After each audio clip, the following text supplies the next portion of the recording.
Alright, so I see a lot of people on YouTube who are telling you to study human psychology, but a lot of them, they don't have a clue themselves. They are preaching you to do something that they don't even understand in the first place. But look, unlike every single one of those liars, I actually know how to leverage human psychology to first, run a better business, and two, make more money. And in this video, I'm gonna show you exactly how I'm using this tool, the human psychology, step by step, so that you can actually copy me and do the same, because once you understand humans, everything is just gonna be so easy for you. Before we get in, I want you to understand one thing.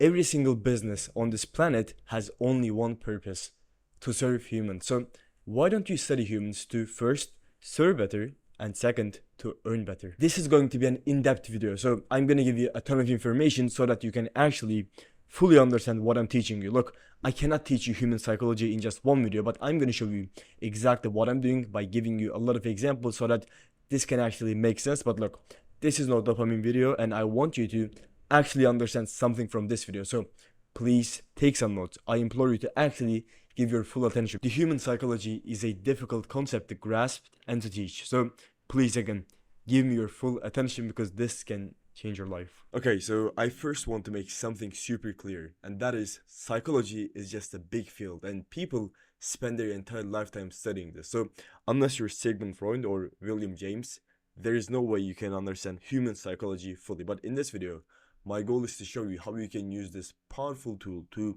help you grow your business, help you make more money, and help you sign more clients. Because if we dive into the fundamentals and ask the question, what is even client acquisition? Like, what is client acquisition even mean? What do we do if you're looking to sign clients? And if you think about it, client acquisition is just this.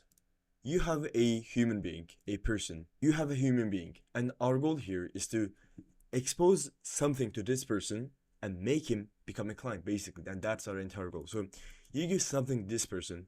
This is a mechanism, the way of delivery. You give something to this person, and I'm going to explain this in a second, but you give something, and our goal is to turn this person into a client. So now you might be asking, what is this something? So this can be a YouTube video, cold DM, cold email, cold call, paid ads.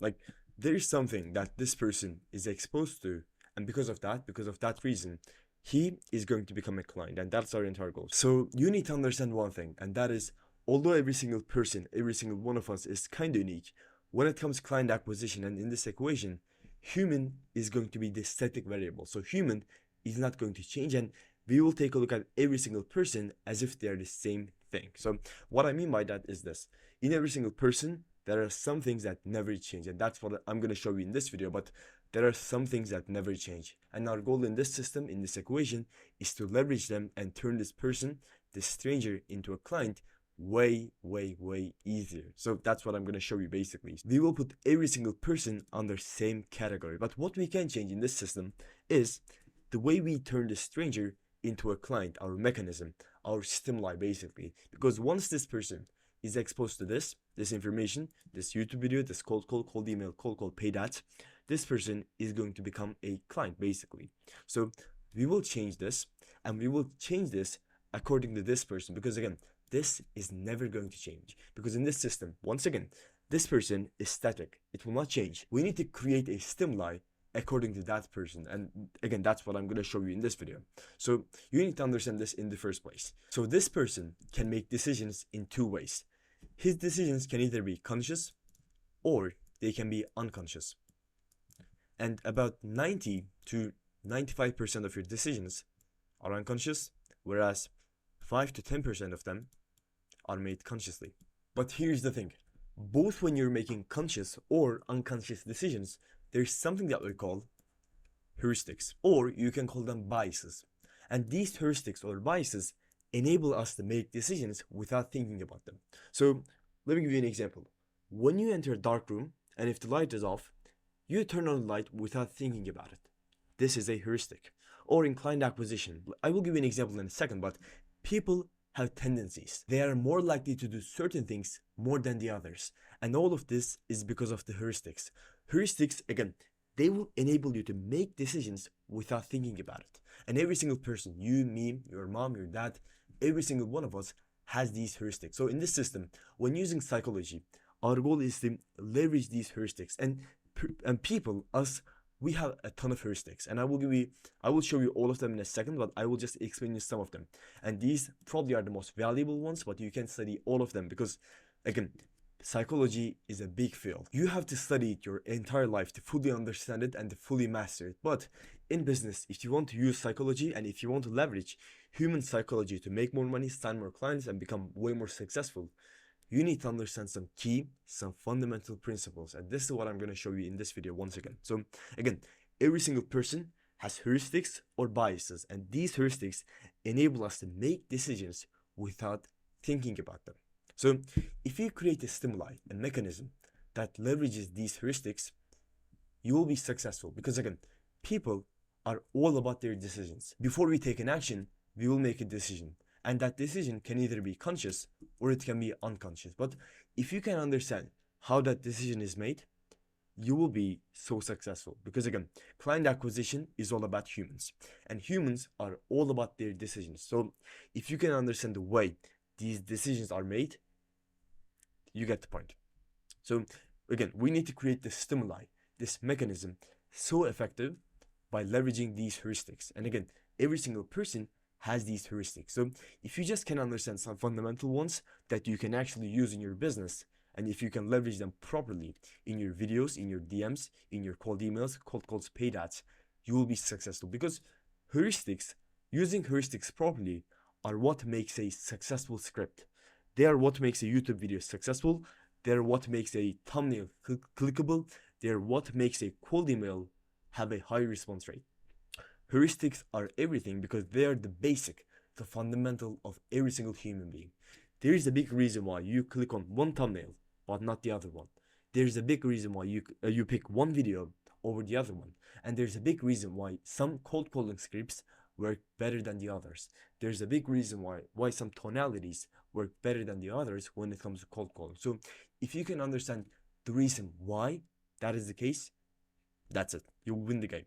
So let me just show you this. On Wikipedia, you can find this page, and I will put a link to this in the description so you can just check this out. But this is so powerful because this is giving you a lot of heuristics about the human mind. And as you can get from title, the Cognitive Biases Codex. And cognitive means related to thinking, mental process. So learning, thinking, making decisions, whatever. But so this is biases that are related to making decisions and mental processes. And these are, again, so powerful. But not every single one of them is important. Some of them are not that valuable in business. They are real, they will apply for every single person, but not every single one of them can be applicable in business sense. So let's take a look at some of them. Here we have the IKEA effect, and I think this is a famous one.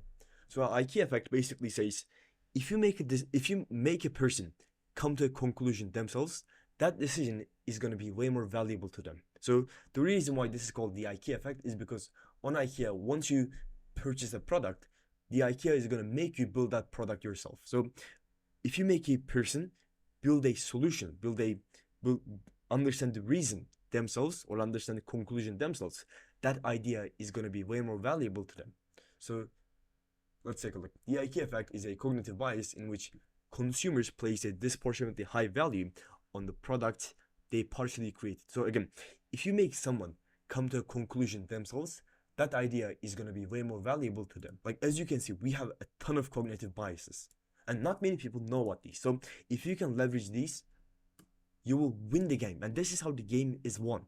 You win the game by leveraging basic humans. And humans are all about their decisions. And if you want to make a decision, either conscious or unconscious, you need to use heuristics. And heuristics are, again, basically something given to us by the natural selection. Every single one of us, every single human has these if they're human. Let's see what else do we have here. What else do we have that I know of? Here, okay, we have the Google effect.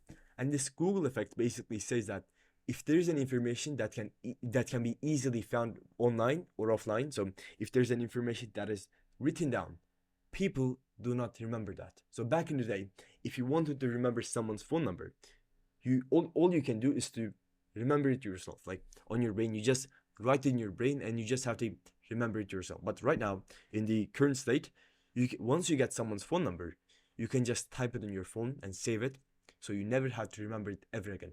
So some people, they do not even know their addresses. Some people do not know their own phone numbers, their addresses, their what else? ID numbers. So if there's an information that is written down, people do not remember it. And this is the Google effect. But again, this can be applied into business. So there are some specific ones that can be applied into business. So let's see. The first one is zero risk bias. And this zero risk bias basically says that people are more likely to buy into things, buy into offers, if there's no risk. So here's the thing. If you want to create an offer, let's say, by the way, this is what I preach. I preach that you should have two offers. The first one is a intro offer, the foot in the door offer, and the goal of this offer. So this is your what you call the irresistible offer. And the goal of this offer is to first create the initial partnership.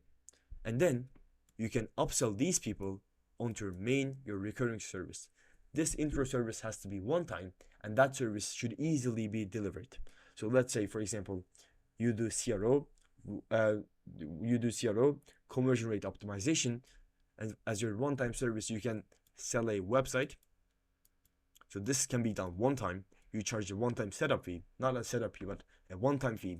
Then you can upsell this person onto your main recurring service, which is CRO. Or let's say you do the entire funnel build out for someone.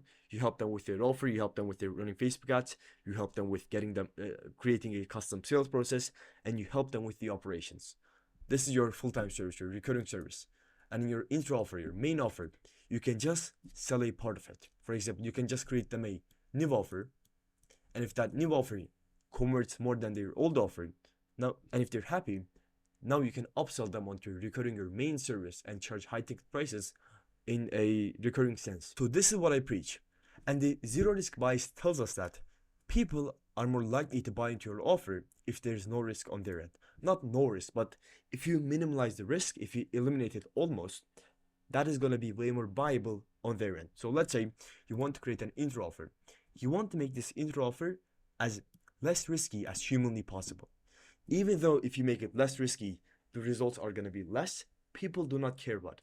All they want is that there should be no risk on my end. Because if something is risky, it can't be done. Like, you know how I told you the heuristics are given to us by the natural selection? Back in the day, if let's say there is a big animal, let's say you have a elephant, a mammoth. If you want to kill that guy, that's going to be a lot risky than killing a rabbit, so to say. But if you kill a mammoth, if you kill an elephant, you will have a lot more meat. But the thing is, people are less likely to attack a mammoth if that is their, like, if they have two options. One is hunting down the rabbit, and the second one is killing the mammoth. They're more likely to kill that rabbit instead of go and fighting that mammoth. Even though if they kill an elephant, kill a mammoth, they will get more meat, more resources. That risk can't be taken. So what do? If they have two options, they pick the less risky one. And even though, although we don't have to kill mammoth or kill elephants to survive, this bias is still a case, and this still is a fact. So you want to leverage this. You want to make sure that your intro offer is less humanly risky as possible.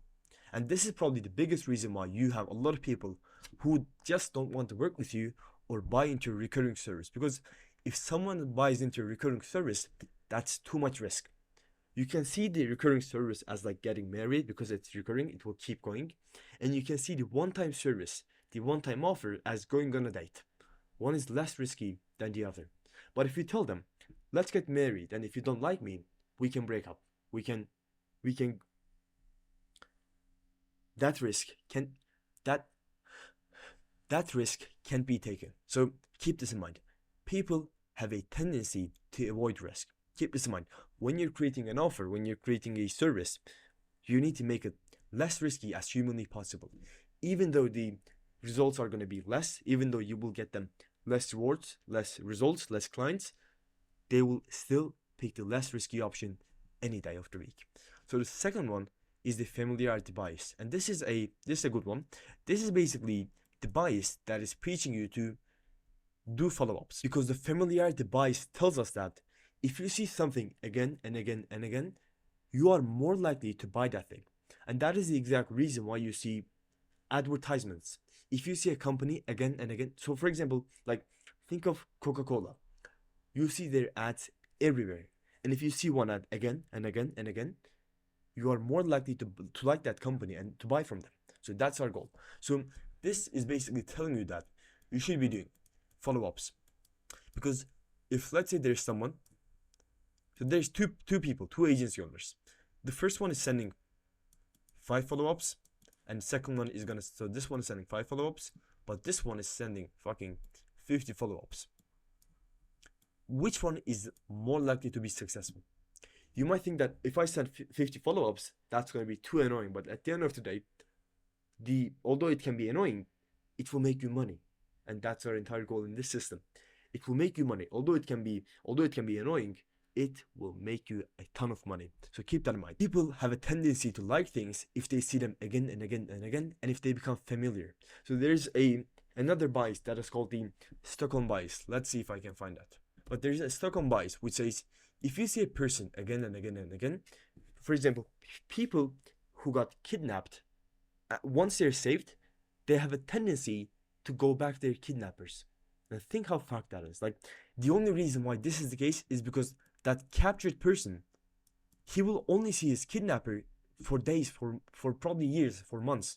So once you spend time with a person, years on end, you will start liking that person. And that is the exact reason why you like your mom and your dad, because you are familiar to them. You have seen them again and again and again, and you have spent a lot of time with them. So keep that in mind.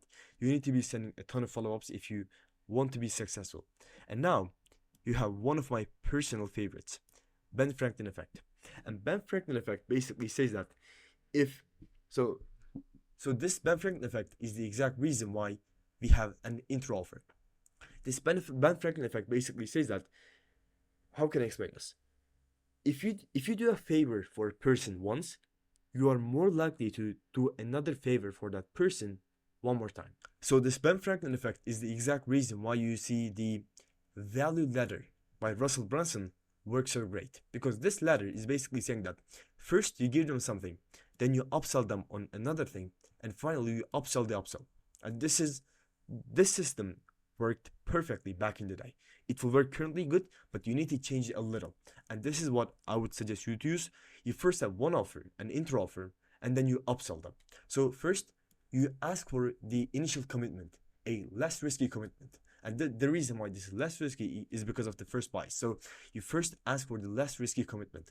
And once you have commitment, the people are more likely to go on with the next one. But if you just ask for the recurring service, this is too much commitment, and this can't possibly be done. So this is the exact reason why you see a lot of people who spend $1 on a product, on whatever, is more likely to become a full-time client rather than people who spend nothing. Because if someone spends something with you, they are more likely to buy into that. And let me just give you another example. If let's say you're watching a video, you're watching a series, the reason why you don't stop suddenly is because you have made some commitment. And if people made a commitment, they are more likely to do the entire thing and to go all the way. So if you watch the initial 10 minutes of a video, and if that video is 20 minutes, you are way more likely to finish the entire thing if you just had seen the first 1 minute. Or for example, in a series, if you watch 3 seasons of a 5-season series, you are more likely to finish that entire series. Because why? You have commitment. So this is the third one. And then we have the anchoring bias. And this is the biggest reason why you see a lot of people do what we call in sales price anchoring.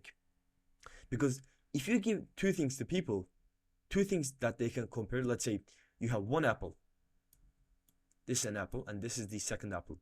The first one is $50, but the second one is $20.